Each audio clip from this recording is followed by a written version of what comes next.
studio. Pour une fois, il fait pas hyper chaud, du coup je me dis que j'allais filmer sur mon balcon, mais j'ai un peu peur des bruits. Genre là, il y a quelqu'un qui passe l'aspi, il y a mon copain qui joue sur son ordi, donc ça fait clac-clac. Il y a des gosses, il y a des... J'ai acquis pas mal de bouquins récemment, il y en a qu'on m'a offert, il y en a que j'ai trouvé à Emmaüs et il y en a que j'ai acheté à la Fnac, dont j'ai un peu déjà parlé. Je vais commencer avec les bouquins qu'on m'a offerts et du coup c'est mon copain qui m'a acheté un énorme coffret. Je crois qu'on le voit au tout début de mon vlog en Bretagne. Je lisais le Hobbit de Tolkien en anglais. J'ai essayé pour la première fois de lire en anglais et j'ai réussi à finir le bouquin et tout. J'ai beaucoup aimé le lire, mais il y a plein de choses que j'ai pas comprises et que j'ai pas cherché à comprendre, des mots je veux dire, parce que je voulais plutôt lire le bouquin plutôt que passer mon temps sur Google Traduction. Mais il faudrait, parce qu'en plus tu passes les 20 premières pages à chercher sur Google les mots que tu comprends pas et du coup après le reste du bouquin il passe tout seul, je pense. Du coup c'est ce que je ferai pour cela, donc c'est les Seigneurs des Anneaux en anglais parce que j'avais envie de continuer dans le même monde. En anglais je me disais que si j'avais réussi le Hobbit ça devrait aller pour le Seigneur des Anneaux. J'ai acheté cette édition dans un musée qui n'avait pas grand chose à voir avec le Hobbit. C'était un musée des tapisseries à Aubusson en Auvergne.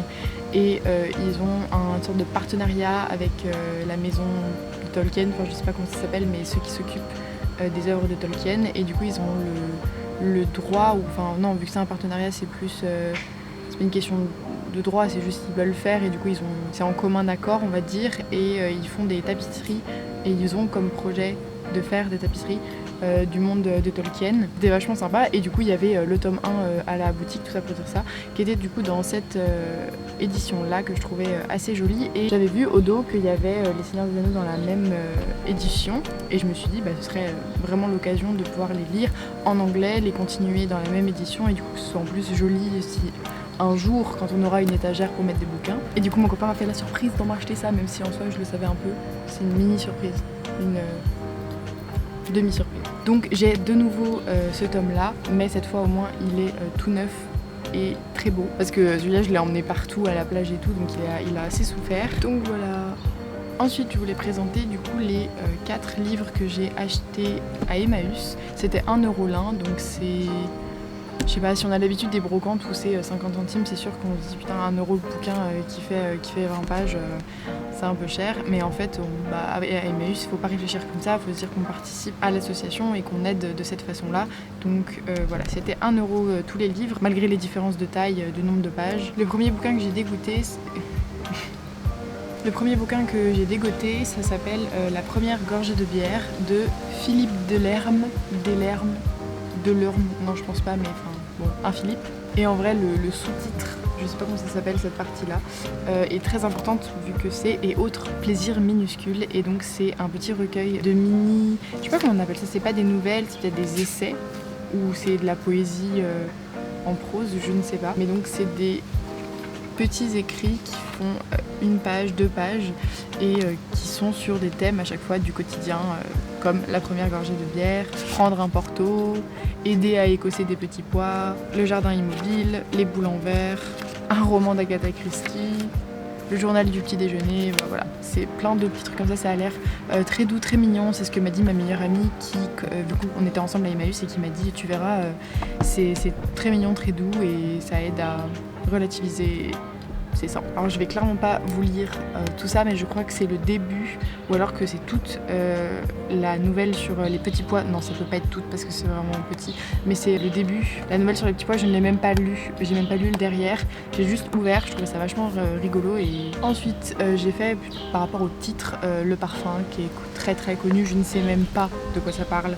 Je ne connaissais même pas cette personne. Je connaissais juste le nom, comme quoi c'est un film / livre qui est très connu. Et je me suis dit c'est l'occasion, vu que je ne sais absolument pas de quoi ça parle et que ça me donne pas forcément plus envie que ça. Du coup je vais lire avec vous la 4e de couverture vu que je ne l'ai pas lu. Au XVIIIe siècle vécut en France un homme qui compta parmi les personnages les plus géniaux et les plus horribles de son époque. Il s'appelait Jean-Baptiste Grenouille. Sa naissance, son enfance furent épouvantables et tout autre que lui n'aurait pas survécu. Mais Grenouille n'avait besoin que d'un minimum de nourriture et de vêtements, et son âme n'avait besoin de rien. Or, ce monstre de grenouille avait un don, ou plutôt un nez unique au monde, et il entendait bien devenir, même par les moyens les plus atroces, le dieu tout-puissant de l'univers. Car qui maîtrisait les odeurs, maîtrisait le cœur des hommes. C'est son histoire, abominable et drôlatique, qui nous est racontée dans Le Parfum. En tout cas, ça a l'air bien sympa. Ça fait drôle de parler comme ça d'un bouquin qui est mondialement connu, enfin peut-être pas mondialement connu, mais qui est, en fait j'en sais rien, mais qui est très connu. Puis c'est pas mon type de livre d'habitude, donc c'est peut-être pour ça que je suis autant sceptique. Attention, couverture absolument hideuse. Le meilleur des mondes de Aldous Huxley, je ne sais pas. Pareil, je crois que c'est un bouquin mondialement connu, même si la couverture est hideuse. J'ai reconnu le titre et le gars et je me suis dit allez, je vais tenter. Défi, réquisitoire, utopie, ce livre mondialement célèbre, chef-d'œuvre de la littérature d'anticipation, a fait d'Aldous Huxley l'un des témoins les plus lucides de notre temps. Aujourd'hui, devait écrire l'auteur, près de 20 ans après la parution de son livre, il semble pratiquement possible que cette horreur s'abatte sur nous dans le délai d'un siècle. Du moins si nous nous abstenons d'ici là de nous faire sauter en miettes. Nous n'avons le choix qu'entre deux solutions. Ou bien un certain nombre de totalitarismes nationaux militarisés ayant comme racine la terreur de la bombe atomique et comme conséquence la destruction de la civilisation, ou, si la guerre est limitée, la perpétuation du militarisme, ou bien un seul totalitarisme supranational suscité par le chaos social résultant du progrès technologique. Ça m'a l'air d'être vachement gay. Donc c'est sur l'eugénisme, le contrôle des naissances. Et le dernier bouquin que j'ai trouvé à Emmaüs, là vraiment, c'est même pas je n'ai entendu parler un jour comme Le Parfum ou Le Meilleur des Mondes, c'est vraiment... J'y connais rien, je connais pas la personne, ça me dit rien, enfin voilà. C'est La Petite Fille du Réverbère de Calix Beyala. Je trouvais la couverture super jolie. Tapoussière a 11 ans, pour sa grand-mère qui l'élève et la chérit, elle est une princesse. En réalité, elle n'est qu'une petite fille d'un village perdu du Cameroun, de père inconnu et de mère disparue. Alors le soir, elle étudie à la lueur du réverbère avec deux objectifs, retrouver son père et s'extirper de la misère. Sous le soleil plombé de l'Afrique, entre fleuve et voies ferrées, tout un monde frémit. Les deux pieds dans la fange, la tête dans les étoiles. C'est moi, je suis le désir, je suis le sens, je suis le bonheur. Enfin voilà, ça m'a intriguée, ça m'a donné envie d'en savoir plus sur cette petite fille et sur son histoire. Donc j'ai hâte de lire. Donc voilà pour mes 4 bouquins de Emmaüs, c'est surtout ça que j'ai de nouveau, que j'ai hâte de lire. Alors oui, je n'ai toujours pas lu les livres que j'ai mis dans ma vidéo pile à lire, et j'en rachète. Mais c'est pas grave. Et donc ensuite au niveau update lecture, donc j'ai fini le second tome de Six of Crows que j'ai adoré.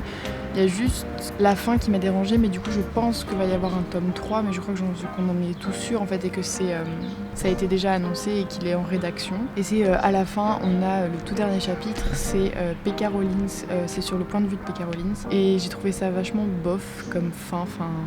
Le chapitre avant avec Kaz et Inej, je pense que ça pouvait complètement et vraiment d'une manière très jolie finir le bouquin. Et pourquoi pas en annoncer un autre du même coup. Mais je trouvais voilà, que le chapitre de PK n'apportait rien. De toute façon, tous les chapitres de PK, moi j'ai pas aimé. J'ai vraiment un problème avec cette partie-là de l'histoire. J'ai vraiment préféré l'intrigue du premier tome. Là, j'ai plus aimé suivre les romances et les relations entre les personnages plutôt que l'intrigue principale du bouquin et de ce petit groupe d'amis. Donc j'en attends un peu moins du tome 3 que ce que j'attendais du tome 2. Mais j'ai quand même hâte qu'il sorte et de le lire, surtout que je suppose qu'on va retrouver les personnages et que ça va être un vrai retournement de situation, vu que là, quand le bouquin finit, tout va bien. Mais du coup, j'ai tout de suite commencé le tome 1 de Grisha. Je l'ai commencé pendant que j'étais à Aix-les-Bains et je l'ai commencé la veille, mais je l'ai presque fini et je suis rentrée hier de Aix.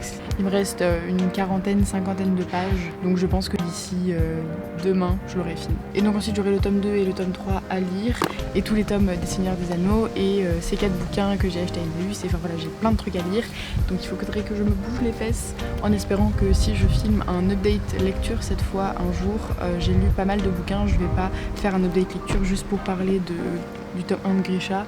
Je pense que je ferai l'update avec au moins les 3 tomes, peut-être plus de bouquins si j'ai eu le temps d'en lire plus, mais ça m'étonnerait parce que c'est bientôt la rentrée que les bouquins sont déjà plus épais que le tome 1, et ne parlons même pas des Seigneurs des Anneaux qui sont, en plus d'être assez gros, mais ça va, c'est dans la moyenne, sont en anglais. Bref voilà, c'est déjà fini pour cette mini vidéo. Je voulais juste présenter surtout mes petits bouquins d'Emmaüs. Ça fait 50 fois que je le dis, mais voilà.